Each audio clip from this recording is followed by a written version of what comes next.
came here in my fleet's pool car, Nissan Leaf, one of the newer models, from Leicester, so the range was just about enough to get us here.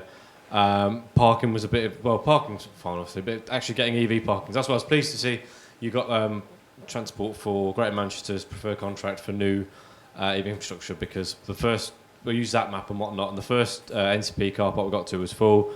The second, we had a hybrid plugged in and not charging, and so the Zap map was lying essentially. Third one was on street, 3-hour time limit, and we needed more than that to charge it up for, and obviously this event is a bit longer than 3 hours. So it took us like another hour just to get somewhere to park in Greater Manchester to park. So what I'm kind of interested in, firstly, was the good news that we've got the development, so more leaning towards that future-proofing. So how do we get the current network to getting to future-proofing? Obviously, this is a good step in the right direction. And kind of secondly, where would you put the kind of onus from Amey's perspective on change? Talking national government, subnational transport bodies, Transport for the North, going down to Transport for Greater Manchester, then local authorities, and then small businesses, big businesses too. Where do you put the onus on? Sorry, it's a really long tangent, big question.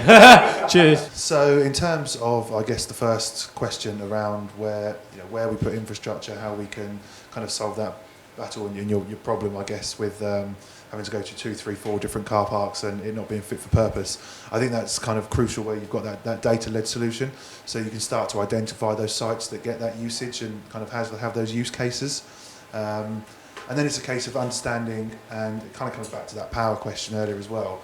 It's future-proofing that site. So it's not just having that DNO application to say we might need X kilowatt hours of power in 5 years' time, but it's also putting the infrastructure in place as well. So actually you might appear a bit gung-ho going in kind of in 2019 and installing hundreds of chargers because we're not quite at that uptake yet.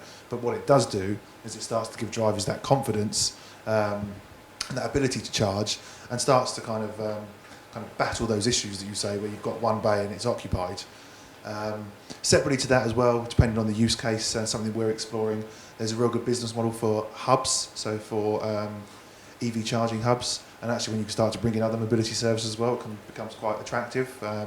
We've already started exploring hub models where you've kind of got 4, 5, 6 chargers plus in one location, which again mitigates that risk that people are there. And then I guess your frustration around it being blocked or hybrids being there and perhaps not charging.